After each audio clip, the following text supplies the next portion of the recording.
Bonjour, dans cette vidéo, je vais vous montrer comment vous pouvez réaliser vos propres icônes pour l'écran de votre machine. Donc on va regarder déjà où se trouvent les icônes et comment elles se présentent dans le firmware. Donc ça c'est le firmware du TFT. Vous avez ici un répertoire qui s'appelle Icons. Vous l'ouvrez. Vous avez un premier répertoire qui s'appelle BMP74, un deuxième qui s'appelle BMP100 et enfin un troisième qui s'appelle PNG74. Ce qu'il faut savoir, c'est que les icônes du 3,2 pouces de l'écran pour l'écran 3,2 pouces font 74 pixels par 74 pixels. Celles pour l'écran 4 pouces font 100 pixels par 100 pixels. Pour l'instant, je vous rappelle qu'il n'y a aucune icône qui n'a été dessinée pour le 4 pouces. Donc si vous utilisez un 4 pouces, vous aurez les icônes classiques d'avant, enfin c'est pas des icônes en fait, ce sont des carrés, donc qui feront 100 par 100, avec à l'intérieur du texte, exactement comme sur les versions des cartes GRBL 1 et 1.5. Vous pouvez toutefois, après avoir vu cette vidéo, dessiner vous-même les icônes du 4 pouces, il n'y a pas de souci. Donc le principe, c'est qu'on part de fichiers images au format PNG, donc c'est pour ça que ce répertoire s'appelle PNG74. Et vous avez ici toutes les images qui sont utilisées dans le firmware, enfin pour faire les icônes du firmware. À noter qu'elles ne sont pas utilisées par le firmware. Les fichiers, on vous les a laissés uniquement si vous voulez les modifier, si vous voulez vous en inspirer, j'en sais rien. Mais ce répertoire n'est pas utilisé par le firmware. Le seul répertoire qu'utilise le firmware, c'est celui-ci pour l'écran 3,2 pouces et celui-ci pour l'écran 4,2 pouces. 4 pouces, pardon. 4, 4 pouces. Par contre, les fichiers PNG ne sont pas reconnus par le firmware. Donc il faut passer par un convertisseur qui est juste au-dessus, qui est un utilitaire qu'on vous a mis dans le firmware. Et je vous montrerai comment s'en servir. Et donc ces images au format PNG, il faut les convertir dans un format hexadécimal, qu'elles se trouvent dans ce dossier-là, BMP74. Enfin, pour celle-ci en tout cas. Quand on l'ouvre, ça ressemble à ça. Donc si on prend par exemple l'icône homme, qui est là, donc la maison, et que je l'ouvre. Alors pour l'ouvrir, vous l'ouvrez avec le notepad, donc vous pouvez l'ouvrir avec le bloc-notes, pardon. Moi j'ai installé un petit outil un peu plus costaud, qui est le Notepad++, qui est gratuit, que vous pouvez vous installer, il suffit de le rechercher dans votre moteur de recherche sur internet. Je ne sais pas s'il existe pour tous les systèmes d'exploitation, Mac, Linux, il existe pour Windows en tout cas. Donc voilà, je vous mets mon fichier ici. Et voilà comment se présente l'icône Home que vous voyez affichée sur l'écran. Donc c'est du code, donc du code hexadécimal. Vous avez pour les icônes 74 pixels par 74 pixels, 74 lignes, et pour celles qui font 100 par 100, 100 lignes. Ici vous avez 1, 2, 3, bon je compte pas, 10 colonnes. Les icônes en 100 pixels par 100 pixels, de mémoire, vous aurez 13 colonnes. Donc ne soyez pas surpris si vous comparez les fichiers pour voir voilà, si vous n'avez pas fait une erreur. C'est normal si vous avez plus de colonnes quand vous dessinez une icône 100 par 100 et que par rapport à celles qui sont dessinées en 74 par 74. Donc voilà pour ça. Hop. Alors ce qu'il faut savoir aussi, c'est que les icônes, elles sont dessinées en deux couleurs, en noir et blanc, c'est tout. Il n'y a que deux couleurs possibles quand vous dessinez votre icône. Vous pouvez faire soit un point blanc, soit un point noir. Le point peut prendre donc que deux couleurs. Donc oubliez le transparent, ne mettez pas de transparent, même si ça se manifestera par du transparent sur l'écran, je vais vous expliquer comment. Ne mettez pas de transparent dans vos icônes, ça sert à rien, puisqu'après elles seront converties dans un format où le transparent disparaît. Et n'essayez pas de mettre la couleur, ça ne marchera pas. Au contraire, vous risquez plus de générer des erreurs dans l'affichage qu'autre chose. En général, quand l'icône est mal convertie, et ben, au lieu de s'afficher, vous avez un espace à la place de l'icône. Vous avez rien. Voilà. Donc ça vous fera un trou, un carré noir, quoi, ou un carré du fond de votre écran. Donc pour dessiner votre icône, vous pouvez bien sûr utiliser tous les logiciels de dessin que vous voulez. Moi ici, je vais vous en présenter un qui est gratuit et qui est surtout disponible pour toutes les plateformes connues, enfin, les plus connues, Linux, Mac et PC, Windows. Et le logiciel, il s'appelle GIMP. Donc vous allez dans votre navigateur, vous tapez GIMP. Vous allez sur la page de GIMP, c'est celle-ci. Et là, vous pouvez donc le télécharger soit pour Linux, soit pour Mac, soit pour Windows. Tout à fait en haut, dans le bandeau, vous avez un onglet qui s'appelle Docs. Quand vous cliquez dessus, vous avez le manuel de GIMP dans dans un paquet de langues, on va dire, dont le français. Par contre, c'est un manuel en ligne, vous ne pouvez pas le télécharger. Il est assez complet quand même. Donc peut-être je vous dis peut-être pas de vous le taper entièrement, mais regardez quand même quelques points, comme la boîte d'outils par exemple, savoir un peu les outils qu'on a, quoi ils servent, comment on s'en sert, ainsi de suite. Et après, sachez que ce manuel existe, donc si vous rencontrez des difficultés sous GIMP ou si vous voulez faire un truc particulier sous GIMP, sachez que vous pouvez vous y reporter.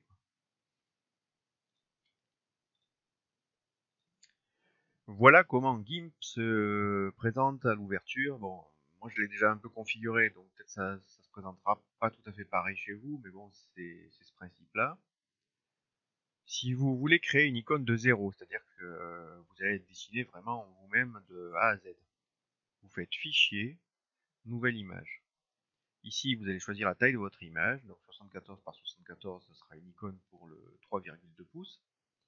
Vous faites Option avancée, et ici on va pour la couleur d'arrière-plan, on va choisir blanc, surtout pas transparent. On va faire Valider. Voilà, ça sera votre dessin pour l'icône. Pour zoomer, CTRL, et après vous jouez avec la molette de la souris. Bon, dessiner là-dessus sans repère, c'est pas bien évident. Donc moi je vous invite à aller dans Édition, vous faites Préférences. Là vous allez sur Grille par défaut, et ici vous mettez 1 et 1. C'est en fait le pas de votre grille en pixels. Par défaut, GIMP, quand il va s'ouvrir après la première installation, il est en 10 pixels par 10 pixels pour le pas de grille. Ici, je crois que vous pouvez régler la couleur de votre grille aussi. Donc, on se fiche de savoir si on est en noir et blanc. Vous pouvez quand même prendre une couleur rose, bleu, mauve pour votre grille, si ça vous permet de mieux la visualiser. Une fois que vous avez mis donc un ici et un ici, on valide. Pour afficher la grille, vous faites Affichage, Afficher grille. La grille s'affiche. En haut, vous avez une règle et sur le côté, vous avez une autre règle.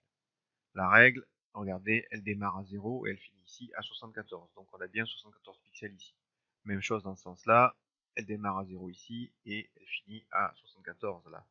Vous voyez, vous avez une petite flèche là qui bouge, un petit curseur qui se promène sur la règle pour vous aider à savoir un peu où vous êtes. Donc si je me mets là, voilà, je suis bien à 74.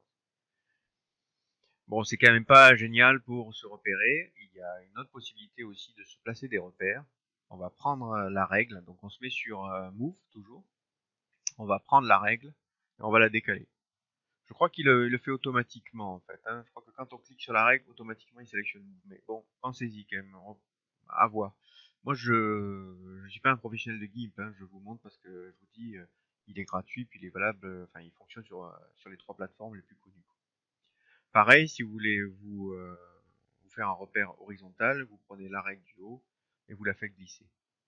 Si vous voulez plus des repères, c'est simple, vous les sélectionnez et vous les rebalancez dans les règles. Voilà, vous pouvez vous mettre autant de repères que vous voulez. Par contre, notez bien que quand vous créez des règles comme ça et que vous voulez les rebouger, méfiez-vous des options que vous touchez. En fait, si vous êtes par exemple là-dessus, quand vous voulez attraper la règle, ça marche plus. C'est le calque que vous attrapez. Donc voilà, GIMP, c'est quand même pas un outil facile à utiliser. Hein, mais encore une fois, il est gratuit et il est sur toutes les plateformes. Mais bon, ça se fait. Hein. Après, je vous dis, si vous êtes habitué à un autre logiciel, utilisez un autre logiciel. Le principal, c'est de dessiner une image en PNG, en 2 couleurs, et en profondeur de... donc en noir et en blanc, et en profondeur de couleur, 1 bit. Je vous montrerai ce que ça veut dire. Donc ici, si vous remettez sur pointer un calque ou un guide, là de nouveau je peux rattraper mon guide et puis le jeter n'importe où. Voilà, je peux le décaler, je peux le jeter. Voilà. Ça peut vous aider à caler votre dessin, à caler le texte, ainsi de suite. Donc pour dessiner, le plus simple c'est de prendre le crayon. Si vous voyez pas le crayon, c'est peut-être que c'est le pinceau qui est activé. Vous faites un bouton droit de la souris et là vous pouvez choisir les différents outils. Donc moi je vais pas prendre pinceau parce que pinceau ça marche pas, ça ne fonctionnera pas pour ce qu'on veut faire. Je vais prendre crayon. Quand vous sélectionnez le crayon, vous avez des options que vous pouvez modifier ici. La dureté, on va mettre à fond. On veut du noir complet ou du blanc complet. La taille, ici, vous pouvez la régler. Moi j'ai mis, non elle est ici pardon. Moi j'ai mis 1 pixel. Vous pouvez faire du 2, du 3, etc. C'est pas super précis, hein. J'ai remarqué que si on met 3 ou 4, souvent, bah, il prend 3 ou 4 pixels. Enfin, c'est pas, voilà, il doit y avoir un petit bug dans le logiciel. 1, c'est bon, ça marche, mais dès que 2, je sais plus. Voilà, 2, déjà, il prend 3 pixels. Donc c'est pas bon. Bon, bref. Donc je repasse en 1. Ici, vous avez vos couleurs. Vous aurez peut-être un tas de couleurs de votre côté. Vous aurez peut-être du rouge, du bleu, du mauve, etc. Enfin, les couleurs d'arc-en-ciel. Si c'est le cas, il faut faire image. Ici, il faut faire mode. Et là, il ne faut pas rester sur RVB. Il faut passer en couleur indexée. Et il faut choisir utiliser une palette noir et blanc 1 bit. C'est ce que je vous disais. En fait, une couleur noir et blanc 1 bit, ça veut dire qu'un pixel peut prendre que 2 couleurs. Soit noir, soit blanc. Il ne peut pas en avoir une autre. Ni transparent, rien. Noir ou blanc. Et vous faites convertir. Là, votre fichier, il est en noir et blanc 1 bit. Donc une fois donc je vous dis que vous avez sélectionné la taille de votre outil, vous pouvez choisir la couleur ici. Donc là je suis en noir, la première qu'on voit en haut c'est le noir. Si je veux basculer, je clique sur la petite flèche ici, hop je passe en blanc. Donc je me remets en noir, donc j'ai sélectionné mon crayon. Ici je peux donc dessiner. Alors si je reste appuyé ça fait un trait continu, et si je fais juste un clic ça me fait évidemment un pixel. Si je me suis trompé, bah, je fais pas un gommage. Parce que si je fais un gommage, je sais pas, j'ai jamais essayé d'ailleurs. Voyons, outil gomme. Voilà, la gomme, si ça marche, ça fonctionne. Si, ça fonctionne la gomme. Donc vous pouvez faire un gommage si vous voulez. Ou sinon, plus simple, enfin je sais pas, plus simple, je sais pas. Vous passez en blanc et puis vous reprenez votre outil crayon et puis vous repassez sur ce que vous avez fait en noir, en blanc. À vous de voir. Ensuite, vous retrouvez à peu près le même principe que sur tous les logiciels dessin. Donc, vous avez le lasso ici pour entourer une sélection. Voilà. Pour la fermer, on fait un double clic. Hop, il la ferme toute seule. Par contre, pour déplacer, je trouve que c'est pas super pratique. Parce que quand vous faites déplacer, si vous voulez déplacer la sélection, c'est le calque qui vous bouge. Donc, c'est pas tip top. J'ai remarqué qu'il fallait faire sélection flottante. Et là, désormais, c'est uniquement votre sélection que vous bougez. Donc, je sais pas. C'est pas tip top. Et il m'a fait du noir parce que ici, j'ai inversé. Je me suis mis en blanc pour couleur principale, couleur de avant, et en noir pour couleur arrière. Si je change, je crois que c'est édition, annuler. Oui, c'est CTRL Z, pardon, pour annuler, c'est plus simple. Voyons si je fais ça, est-ce qu'il va me... Ah non, ça marche pas, il me laisse... bon, il me fait du... Voilà, il m'enlève, il me laisse du noir. Bon, enfin bref, vous mettez votre sélection où vous voulez, vous double-cliquez, voilà, ça y est, elle est posée. Et puis si vous voulez repasser ça en blanc, vous avez l'outil que vous avez déjà vu sur d'autres logiciels, qui est le saut de peinture, qui est là. Donc vous le sélectionnez, vous vérifiez bien que vous êtes en blanc. Là je suis en noir, c'est pas bon, donc je me mets en blanc. Et je mets un petit coup de saut dedans, et voilà. Bon, il y a de quoi faire, il y a de quoi s'amuser. Si vous voulez dessiner pixel par pixel, il y a de quoi s'amuser. Vous allez vite voir que dessiner des formes géométriques pour aller plus vite, des triangles, des carrés avec des outils automatiques, c'est bien galère sous GIMP. Enfin, moi j'ai regardé un petit peu des tutos sur internet, c'est vraiment pas évident par rapport à d'autres, c'est pas intuitif par rapport à d'autres logiciels, c'est vraiment particulier. Il faut passer par des sélections, donc vous faites un carré, vous faites un carré comme ça, enfin, là je suis sur ellipse, euh, édition annuler ellipse, donc bouton droit, je vous rappelle pour sélectionner un autre outil, pas bouton gauche, ça marche pas, bouton gauche vous sélectionnez celui qui est affiché par défaut. Donc ça sera à faire un carré ou un rectangle. Et ici, je sais plus où c'est. Il y a un truc pour ajouter de l'épaisseur.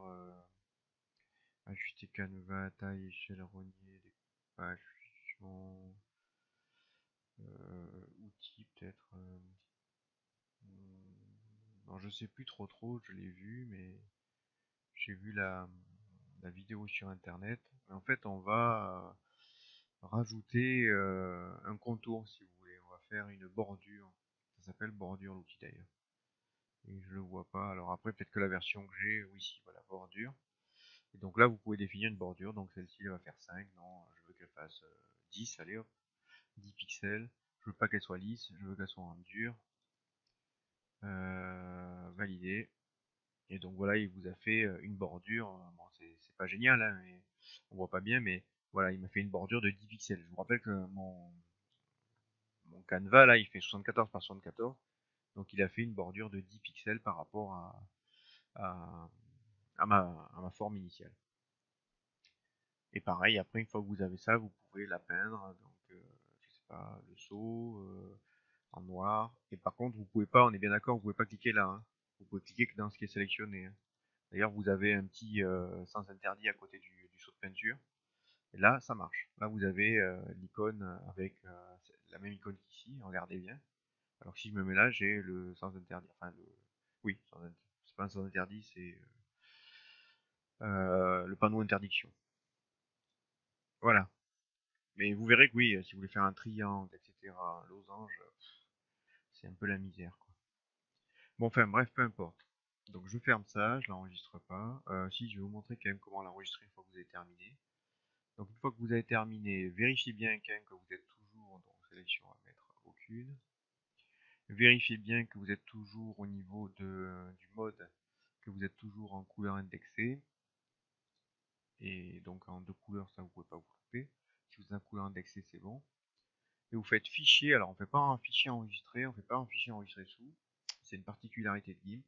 On fait exporter sous. Exporter sous, ici vous mettez le nom de votre fichier. Bon là moi j'ai déjà sélectionné PNG, mais par défaut c'est peut-être pas ce qui va s'afficher pour vous. Ici, vous faites enregistrer dans le dossier, vous mettez là où vous voulez enregistrer, donc vous pouvez rechercher ici, enfin bref, vous pouvez parcourir ici pour, voilà, si je le veux sur le bureau de Windows. Et ici, vous avez la possibilité donc de sélectionner l'extension du fichier. Et donc c'est là qu'on va choisir notre PNG qui est là-haut. Donc on va descendre, descendre, descendre, descendre, descendre, descendre. Et ici on a, non, c'est pas celui-là. Ici on a PNG. Voilà, on fait exporter. Alors ici moi je mets 0. Voilà, je veux pas de compression, enfin, je sais pas. Ça marche, ça fonctionne. On touche rien à rien d'autre et on fait exporter. Et donc là, il m'a exporté ce fichier qui s'appelle sans titre sur mon bureau. Normalement, si je me rappelle, voilà, il est là. Donc je referme ça. Non, je ferme pas encore, désolé. Vous pouvez ici aussi utiliser des calques. Ceux qui sont habitués au logiciel de dessin ou de photo savent comment ça marche. En fait, les calques, comme leur nom l'indique, ce sont des transparents. Et quand vous créez plusieurs calques dans un dessin, donc voilà, j'en crée un autre. Alors je me prends pas la tête, je touche aucune option, je crée les calques. Donc là, ils sont bien transparents par contre. Mais c'est mieux. Je vais vous expliquer pourquoi. Donc quand vous créez un calque, l'avantage c'est que vous pouvez choisir de travailler uniquement dans ce calque. C'est-à-dire tout ce que vous allez créer dans ce calque ne modifiera pas ce qu'il y a dans les calques en dessous. L'ordre est important. C'est-à-dire que ce calque-là, s'il est avant celui-là, on le voit. Si vous le mettez après, je crois que c'est avec les flèches ici, voilà. si vous le mettez après, sachant que cette image elle est ou noire ou blanche, enfin les pixels sont ou noirs ou blancs, ça veut dire qu'elle est entièrement colorée, hein, coloriée. Donc si vous avez un calque derrière, vous pouvez dessiner ce que vous voulez dans le calque derrière, ça se verra jamais. Donc il faut le repasser devant, avec les petites flèches que vous avez là. Si un calque ne vous plaît plus, vous pouvez le supprimer là, ainsi de suite. À vous de regarder un petit peu les options que vous pouvez gérer avec. Donc quand on se place dans un calque, on peut éteindre par exemple, si on veut, on peut masquer ce calque-ci, qui est le calque qui s'appelle arrière-plan, alors je le masque. Et là je suis dans le calque numéro 1. Et donc là je peux dessiner, je sais pas, n'importe quoi. Donc je remets en dessin et je me mets en noir. Oh, pardon. Je reste en noir et je dessine, voilà, une forme comme ça et comme ça. Et hop. Et je vais même en dessiner une blanche au milieu.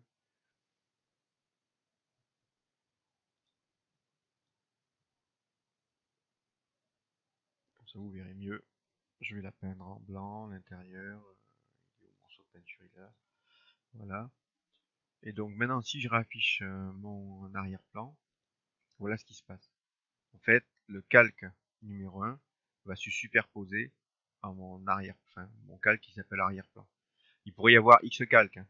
L'avantage, c'est que si vous avez dessiné, je sais pas moi, un texte qui vous plaît, que vous avez centré, etc., vous pouvez le conserver, et dans un autre calque, vous dessinez le dessin d'icône, ou un autre texte, voilà. Et ça vous évite de pas chaque fois supprimer, repasser sur vos textes et dire ah mince, ça allait bien ce que j'avais fait avant, bon tant pis, je redessine. Non, non, non. Là, vous aurez juste à dire ce calque je l'éteins, le dessin qui est dedans il me plaît pas et je garde que celui-ci.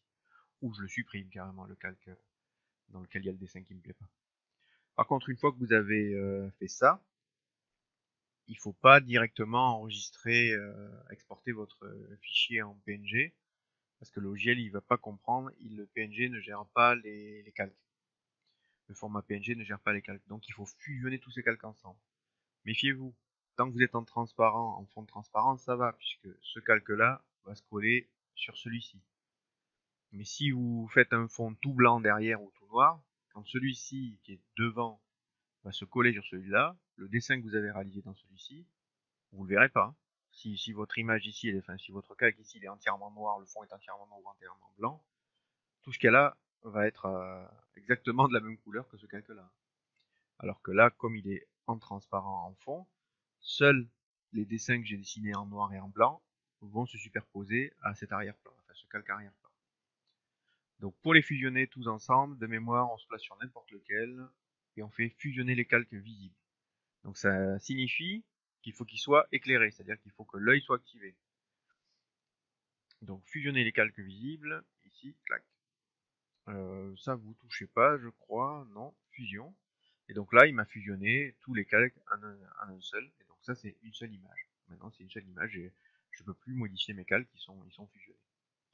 Et je vérifie toujours, j'ai le réflexe d'aller voir dans mode, je regarde si je suis bien sur toujours couleur indexée. Et là, même technique, on va ici, exporter sous, et on choisit le format PNG, le nom qu'on veut, etc. Enfin, en général, il va le garder par défaut, le format PNG. Et vous avez vu que vous affichez aussi exporter vers sans titre PNG. Donc il a compris que je faisais du PNG. Voilà. Donc ça, c'était travailler à partir de 0. Si vous voulez, vous pouvez aussi travailler à partir d'une icône. Donc ça, je n'enregistre pas.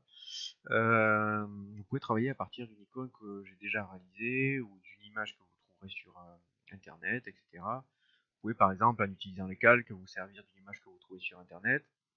Vous faites un premier calque, vous la jetez dedans, ça va vous faire un canevas et vous faites un calque que vous mettez par-dessus et vous pourrez par exemple dessiner les contours de votre image. Je sais pas moi s'il y a une image que vous avez trouvé sympa mais qui est très complexe et que vous dites tiens peut-être que si je récupérais un peu les contours ici, un peu les contours là, ça pourrait donner une icône sympa.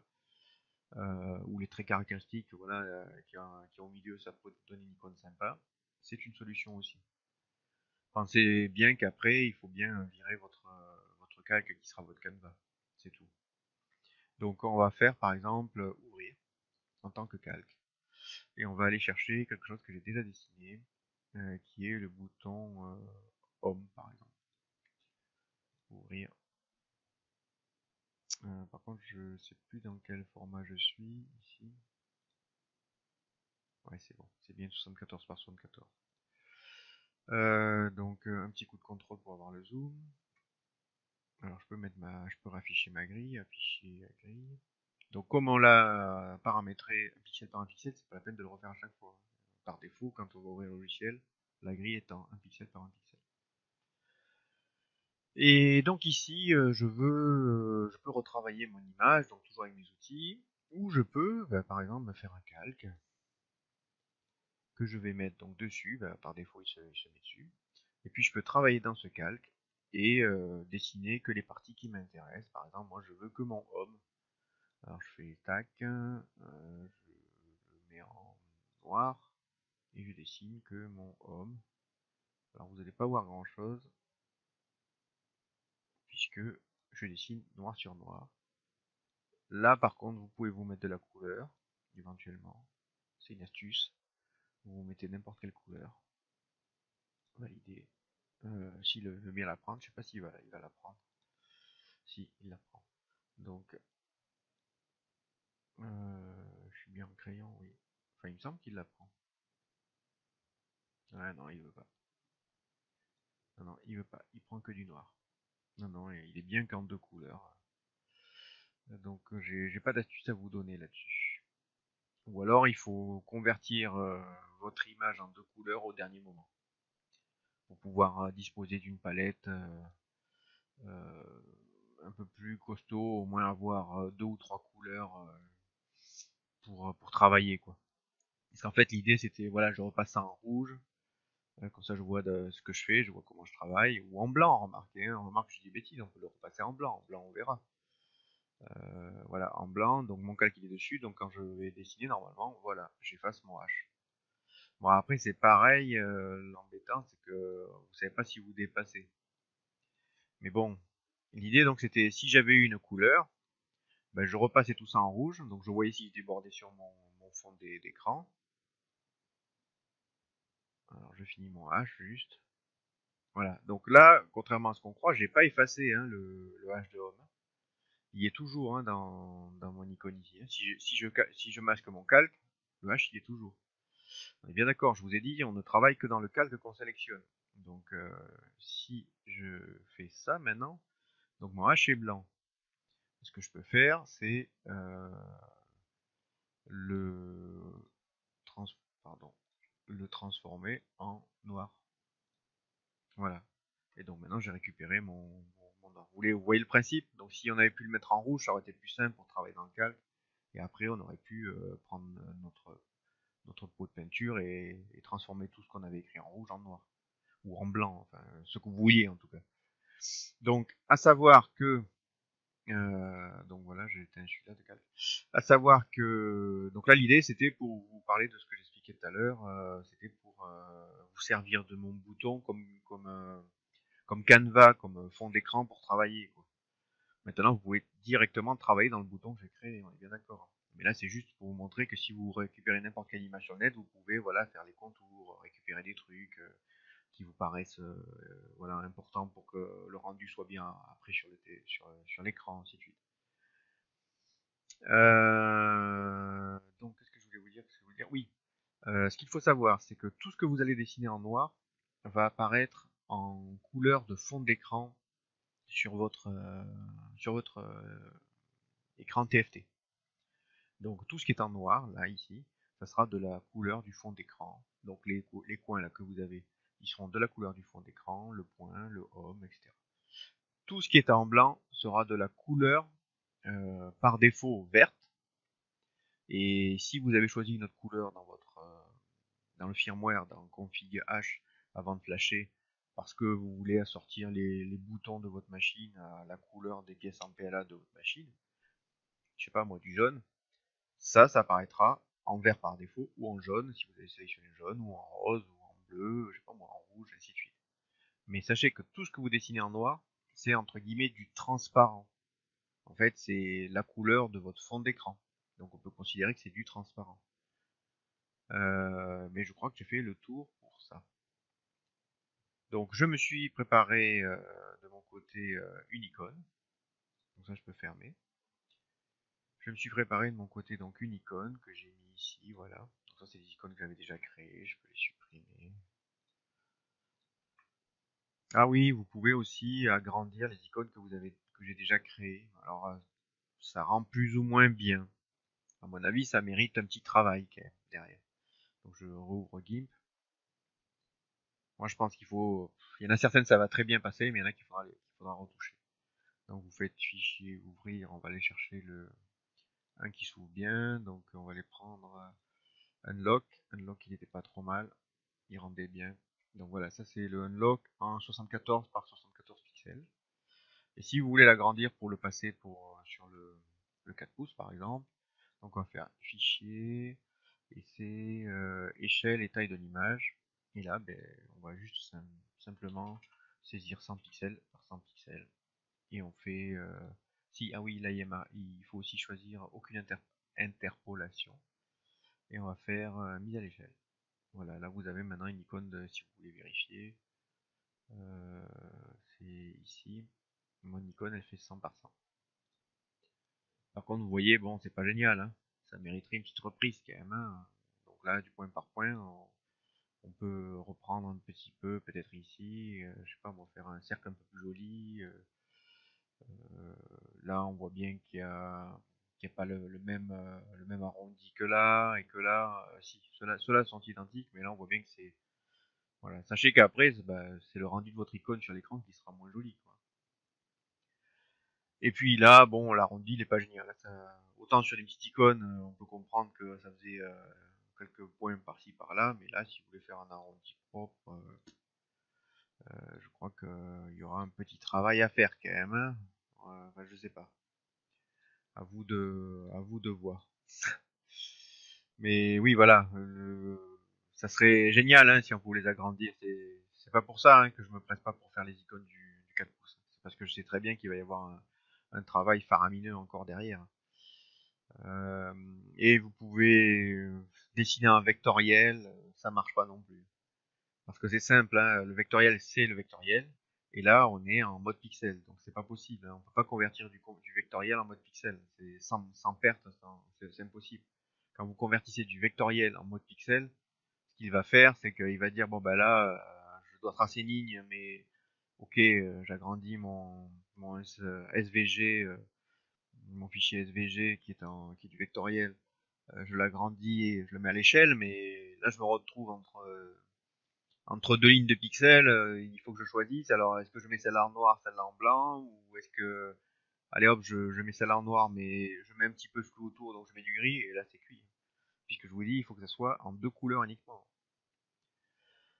Bon, en fait, sachez que c'est une possibilité que vous pouvez agrandir, ça la rend pas trop mal. Il y en a d'autres, c'est la misère. Il y en a d'autres, je sais pas, est-ce que j'en ai une de bien costaud, de bien compliqué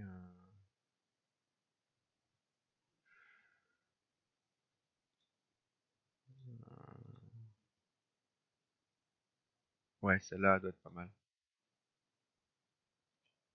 Celle-là, je pense qu'elle doit donner pas mal. Donc celle-là, on est bien d'accord, elle fait 74 par 74.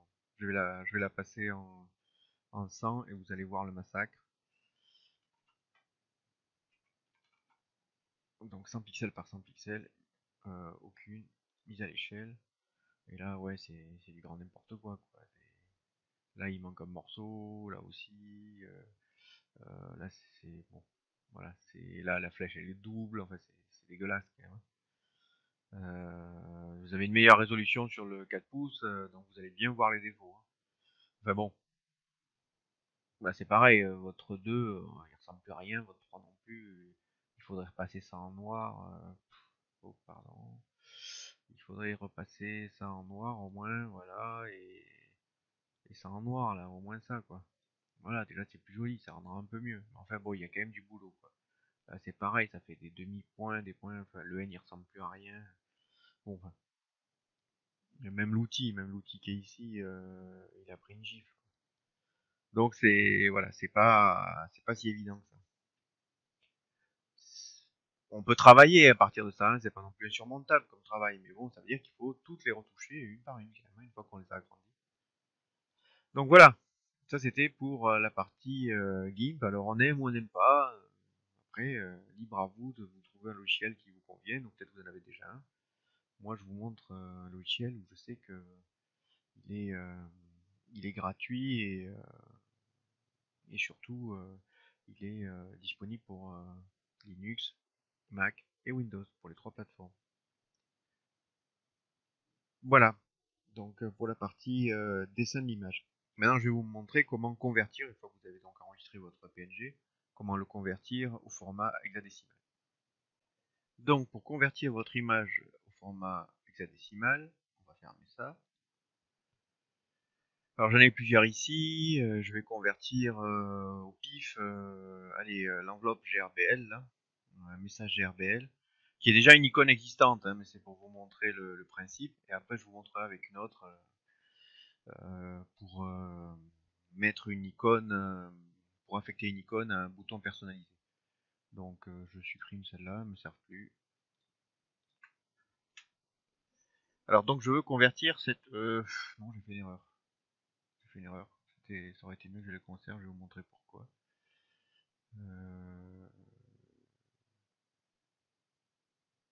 au moins ces deux-là, non toutes. Restaurer. Mon répertoire, il est par là, je sais plus où, les contests, voilà. Donc, on va retourner dans notre répertoire icons du firmware.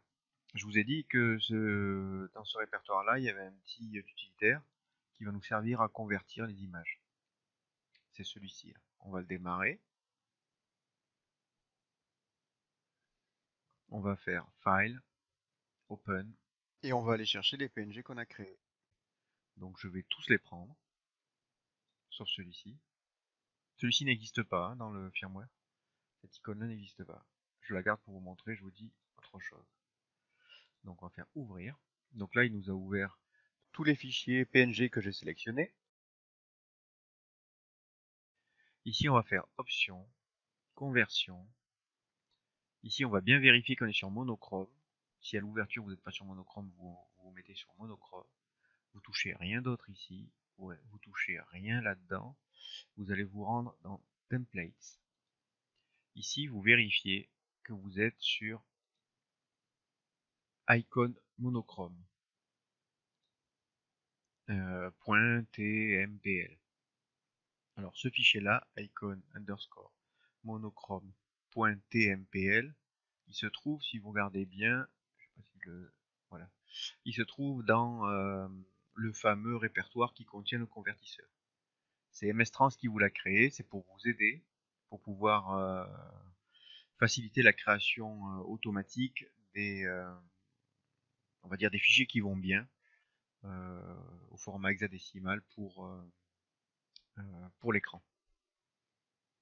Donc je vous dis, vous cliquez sur si jamais ici vous avez à la place template, je crois que ça s'appelle template image.tnpl, c'est pas bon. Donc vous cliquez sur les trois points ici et vous allez chercher donc moi il est sur le bureau, donc c'est GRBL controller, icons, donc LCD-6 image-6 converteur-etc. Vous cliquez là-dedans et vous sélectionnez bien ça. Vous faites ouvrir. Et là, vous faites OK. À la question Save Change, vous faites Yes. Et une fois que vous avez fait ça, ça y est, on arrive presque à la fin. On va faire File, Convert All, ou Convert si vous avez ouvert qu'une icône, enfin qu'une image PNG. Sinon, vous faites Convert All. Et là, il va vous demander OK. Le nom, il va vous demander quel nom vous voulez. Donc soit vous avez bien nommé vos PNG initialement, et donc c'est parfait, vous gardez le même, je vous expliquerai le nom qu'il faut mettre. Soit bah, vous changez, vous en profitez pour changer ici le nom. Vous laissez bien l'extension .h à la fin, et il vous demande donc où est-ce que vous voulez enregistrer. Alors moi je vais lui dire tiens sur le bureau. Hop. Il vous propose pour l'image suivante évidemment. Pareil, il a changé le nom, il vous a pris, par défaut, il prend le nom de votre fichier PNG et rajoute .h à la fin à la place de PNG. Donc sur le bureau toujours, enregistrer, et ainsi de suite. Enregistrer, enregistrer. Et ensuite, vous pouvez fermer ceci. Et là, donc, vous avez vos images qui ont été, vos icônes qui ont été créées et qui sont prêtes à être injectées dans le firmware. Enfin, prêtes. Qui peuvent être, le format est bon. Le nom, par contre, il faudra faire attention. En fait, vos icônes dans le firmware, je vous rappelle qu'elles sont soit ici dans le PNG 74, soit BMP 74. Là en format image, là en format hexadécimal. Regardez plutôt le nom du fichier qui se trouve dans le répertoire en hexadécimal au cas où on aurait fait une erreur, mais normalement elle porte le même nom. Il n'y a que l'extension qui change. Ici ça sera PNG, ici ça sera .h. Donc regardez là, et donc on veut changer, on a modifié le fichier unlock, donc on regarde le nom qu'il porte.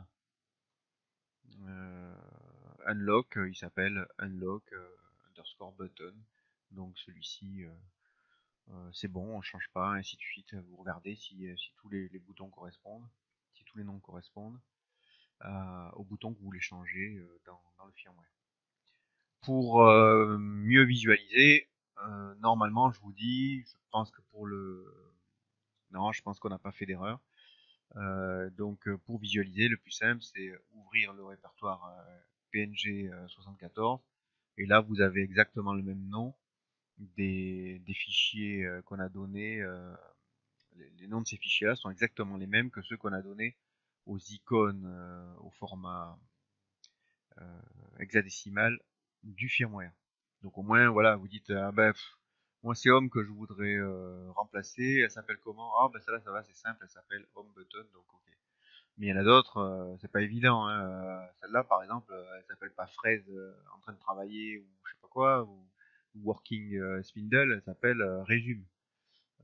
Il y en a d'autres, Set Change Button, elle s'appelle Set Position à l'affichage et on l'a nommée Set Change Button parce que dans le firmware c'est plus facile de se repérer. Enfin voilà, il y en a qui ont des noms qui correspondent pas forcément à ce qu'on voit sur l'image ou qui sont proches, mais celle-ci par exemple, cette probe, ouais, cette Z probe. Bon, bref. Bon, voilà, je vous invite à partir de là, vous regardez un petit peu comment elles sont nommées, c'est ici, au moins vous avez un visuel. Vous pouvez les ouvrir, hein, vous pouvez double-cliquer dessus, elle va s'ouvrir dans un logiciel d'image, votre logiciel d'image par défaut pour ouvrir les images PNG. Hein. Vos icônes qui sont là, hop, hop. Vos icônes qui sont ici, donc vous les avez renommées. Rien de plus simple, vous les prenez, vous les faites glisser dans BMP 74. Et elles vont écraser les icônes existantes. Une fois que c'est fait, vous reflashez, et les icônes que vous aurez dessinées, ben, elles vont apparaître dans le firmware, sur l'écran. Si vous voulez vérifier que vous avez bien bossé, vous pouvez faire sur les icônes que vous avez créées en format H, là, au format .h, c'est-à-dire en hexadécimal, vous pouvez faire un bouton droit et vous faites ouvrir avec soit, je vous dis, votre bloc-notes. Tiens, ben, je vais choisir le bloc-notes pour une fois. Hop, bloc-notes. Voilà, pour vérifier qu'elles font bien, pour les 74 par 74 pixels, qu'elles font bien, qu'il y a bien 10 colonnes ici, et qu'elles font bien 74 lignes. Donc vous voyez, c'est ça que je vous disais, le petit logiciel que j'utilise, moi, Notepad++, l'avantage c'est qu'il vous numérote les lignes, il vous met de la couleur, ainsi de suite. C'est quand même plus sympa pour se repérer, parce que là, si vous devez compter les lignes, ouais, est-ce que j'en ai bien 74? Bon, c'est un peu chiant. Autre chose que vous pouvez faire aussi avant la conversion, c'est regarder, faire un coup de propriété sur les images que vous avez réalisées. Donc les fichiers PNG que vous avez réalisés. Quand vous faites un propriété dessus, vous allez dans détail et normalement si elle est bien dessinée, elle doit faire donc 74 par 74 pixels, c'est marqué là. Et en profondeur de couleur, il doit y avoir un 1 ici. S'il y a autre chose, s'il y a 8, 16, 32, 256 ou plus, c'est pas bon. Ça va pas fonctionner. Il faut absolument qu'elle soit en profondeur de couleur 1 bit. Ça c'est 1 bit en fait. Là, que vous avez.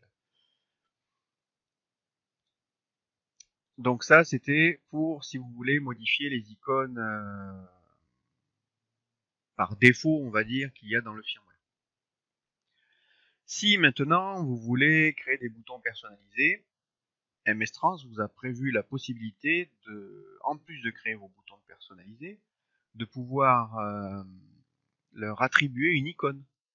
Donc dans le menu, le fameux menu commande qui est représenté par un clavier et un doigt qui appuie sur un clavier. Je ne sais pas si je vais le trouver. Il est là, CMD. Ah oui, mais si je me mets là-dessus, je ne risque pas de le voir. PNG, voilà.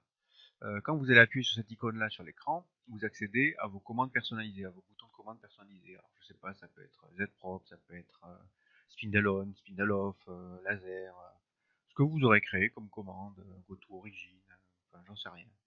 C'est à vous de voir ce dont vous avez besoin. Si vous avez besoin de rien, vous créez rien.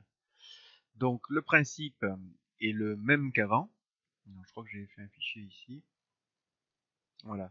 Le principe est le même qu'avant. On va créer un fichier de commande personnalisé qui aura ce format-là. Donc, ce qui est en noir, ça bouge pas. Hein. CMD, on n'a pas le droit d'y toucher. Le underscore qu'il y a là, on n'a pas le droit d'y toucher. Et le point .txt qu'il y a là, on n'a pas le droit d'y toucher. Donc, on peut juste choisir la position du bouton, ici. Donc, 1, 2, 3, je vous rappelle. 1, 2, 3, 4, 5, 6, 7, 8, 9. Pour 10, on met un A à la place du 1. Et pour le 11e bouton, on met un B. Et ici, on peut choisir le nom du bouton, enfin le nom qui va s'afficher pour notre bouton. À savoir que si vous mettez une icône, il s'affichera pas. Hein. Ce nom s'affichera pas. Il ne s'affichera que si vous mettez pas d'icône.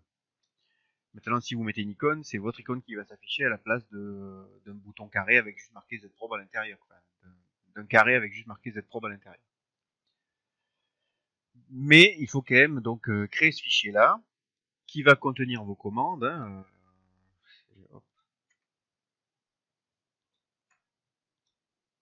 voilà, qui sur le Z-Probe, ben, ça va être ça. Le G-code du Z-Probe, ça va être ça. Donc ce sera un fichier qui s'appellera cmd1 underscore z-6 probe.txt et qui contiendra ce G-code-là. Donc ça, c'était ce qu'on faisait avant, il n'y a pas de changement. Mais en plus, si on veut une icône pour ce bouton-là, on va créer un fichier image que l'on nommera ainsi. Alors, je vous invite à... Vous n'êtes pas obligé de nommer directement un fichier image dans le nom qui convient. Vous pouvez juste vous contenter de nommer le fichier .h dans le nom qui convient. Puisque je vous dis, ce fichier-là, le fichier PNG, il n'est pas utilisé par le firmware. Le seul qui est utilisé, c'est celui qui se termine par .h. Bon, pour éviter les erreurs, moi je vous invite à déjà, quand vous allez dessiner votre icône au format PNG, à la nommer comme il faut. Donc comme il faut, c'est-à-dire, elle doit s'appeler icon, avec un I majuscule devant. Comme là, il y a un C majuscule à commande, il faut le respecter. Elle doit porter le même numéro que le numéro de bouton de commande que vous avez défini ici. Donc là, je vous rappelle que le bouton de commande CMD1, c'est le bouton de commande qui s'affiche, le premier bouton de commande qui s'affiche en haut à gauche de votre écran. À la première ligne en haut à gauche de votre écran. Si vous mettez un 2, ça sera le deuxième qui s'affiche en haut à la première ligne de votre écran et ainsi de suite. On descend comme l'ordre des boutons et comme l'ordre de lecture, c'est-à-dire 1, 2, 3, 4, 5, 6, 7, 8, 9, 10 en partant de gauche vers la droite. Enfin 1, 2, 3, 4, 5, 1, 3, 4 pardon, puisqu'on peut mettre 4 boutons par ligne en partant de la gauche et en allant vers la droite. La ligne en dessous, ce sera 5, 6, 7, 8. Et ensuite 9, 10, 11. Voilà. 9, 10, 11 à la troisième ligne. Sachant que le dernier, qui fait la quatrième icône dans la dernière ligne, c'est le bouton info. Je ne sais pas si vous voyez, enfin vous le visualiserez sur l'écran. Quand vous allez dans votre écran de commande, il y a toujours un bouton que vous ne pouvez pas changer, c'est celui qui est totalement en bas à droite de l'écran, qui est le bouton info. Donc vous pouvez créer 11 boutons de commande personnalisés et pas 12. Donc, créer un fichier qui s'appelle icon 1, c'est le numéro, enfin la position de votre bouton. Donc là, j'ai choisi de le mettre en première position, donc je récupère mon 1. Tout ce qui est en noir, même chose. Hein. Icon, ça doit pas, on ne trafique pas icon, on laisse icon. Le underscore, il est obligatoire, on le laisse aussi. Le nom derrière de votre icône doit être le même nom, mais exactement le même que le nom de votre fichier de commande. Faites bien attention. Moi, tout à l'heure, j'ai fait un essai et, je sais pas, machinalement, j'ai mis un P majuscule. Eh bien, l'icône, elle s'affichait pas. Donc, mettez bien exactement à propre, j'avais mis un P majuscule. Mais vérifiez bien, quitte à faire un copier-coller, à juste changer ça en icône. La fin, ben, puisque ça sera une image, ben, quand vous allez l'enregistrer automatiquement via GIMP ou un autre logiciel de dessin, je sais pas, moi j'utilise PenShop Pro, ça marche aussi. Photoshop, je crois pas que ça fonctionne parce que je crois pas qu'on peut descendre la profondeur des couleurs à 1 bits. J'ai essayé, j'ai regardé, j'ai pas trouvé. Ça veut pas dire que ça existe pas, ça veut dire que moi j'ai pas trouvé. Donc .png. Donc ça pareil, l'extension on la changera pas puisque je vous dis que les images à partir desquelles on peut travailler et les images qu'on va convertir en hexadécimal, il faut qu'elles soient en PNG. Et donc ce fichier-là, une fois qu'on l'aura dessiné, quoi, on va le convertir en icons, sans S, avec un I majuscule, 1, underscore, Z-6, prop, sans majuscule, .h. C'est pour ça que je vous disais, si vous avez déjà, comme je vous l'expliquais tout à l'heure, si vous avez déjà bien renommé votre PNG, votre fichier PNG, comme l'utilitaire de conversion, il reprend, je vous l'ai dit, il reprend le nom de votre PNG et il remplace juste .png par .h à la fin, ben vous êtes sûr de ne pas vous louper, quoi. Une fois qu'on a fait ça, donc là, je peux maintenant, cette fois-ci, c'est vrai, c'est bon, je peux les virer, ceux-là. Donc là, je vous en ai fait un, j'ai prévu l'exemple dont je parle, là, avec Zprop dans mon fichier Word, là.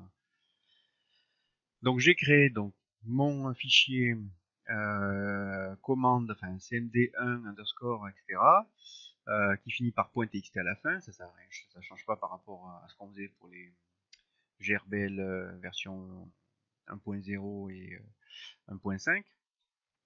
Et mon fichier icône il est à côté, donc il s'appelle icon1 underscore z, etc. probe.png. Je ne l'ai pas encore converti en format hexadécimal, justement, c'était pour vous montrer. Donc ceux-là, je peux les virer, les premiers que j'avais convertis pour vous montrer. Donc je retourne dans il est où bah, je l'avais déjà ouvert. Je retourne dans mon petit convertisseur qui, je vous rappelle, il est fourni avec le firmware. Hein.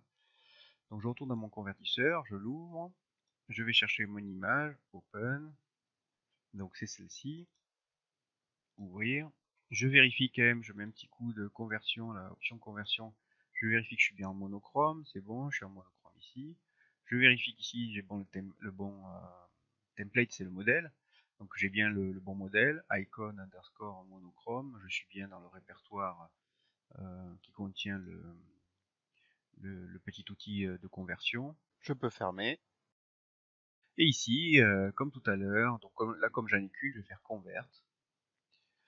Je la mets sur le bureau, enregistrer. Et ça, je peux fermer. Et voilà, donc mon icône, ça aussi je peux fermer. Donc mon icône qui est là au format PNG, eh bien elle est ici au format hexadécimal. Donc une fois que vous avez fait ça, comme avant, on mettait le fichier commande, le bouton de commande, le fichier du bouton de commande, on le mettait sur la carte SD pour l'usiner, pour qu'il apparaisse sur l'écran. On va faire exactement la même chose. Donc on va aller dans notre carte SD.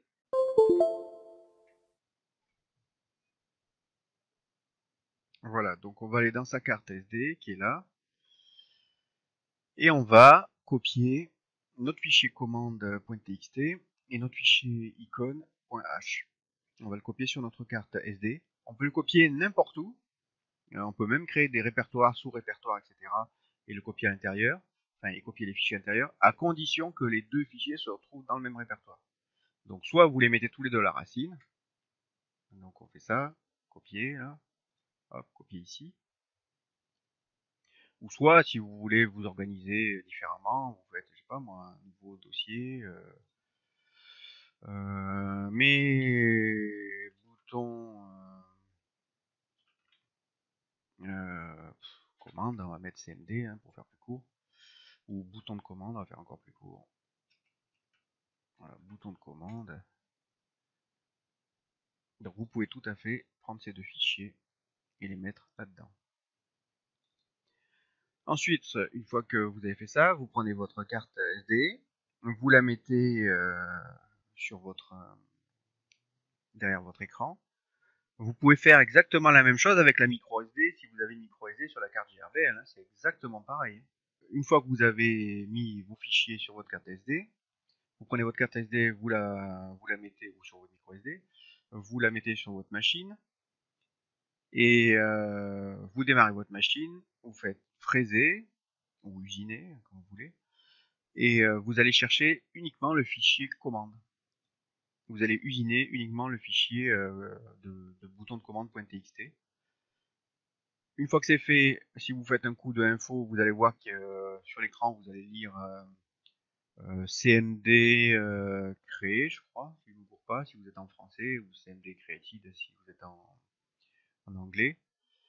Et on est bien d'accord que si vous retournez dans le menu des commandes personnalisées, comme auparavant, comme avec les anciennes versions, vous verrez pas encore le bouton.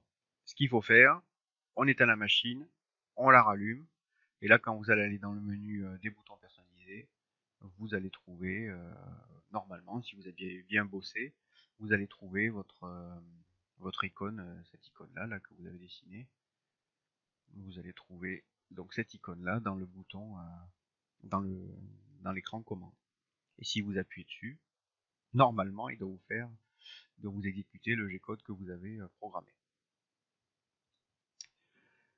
Voilà, donc comme vous pouvez le voir, c'est pas super simple. Vous allez bien vous amuser si vous lancez dans la création d'icônes, même les icônes personnalisées. Après, je pense et j'espère qu'il y a quand même des makers sur MakerFR qui vont partager, les premiers qui feront des icônes réussies qui fonctionnent. J'espère qu'ils vont les partager. Et puis comme ça, pour ceux qui ont le plus de mal avec les logiciels de dessin ou avec les manipulations que je viens d'expliquer, ben, ils pourront bénéficier de ces icônes-là. Voilà. Allez, à plus, ciao.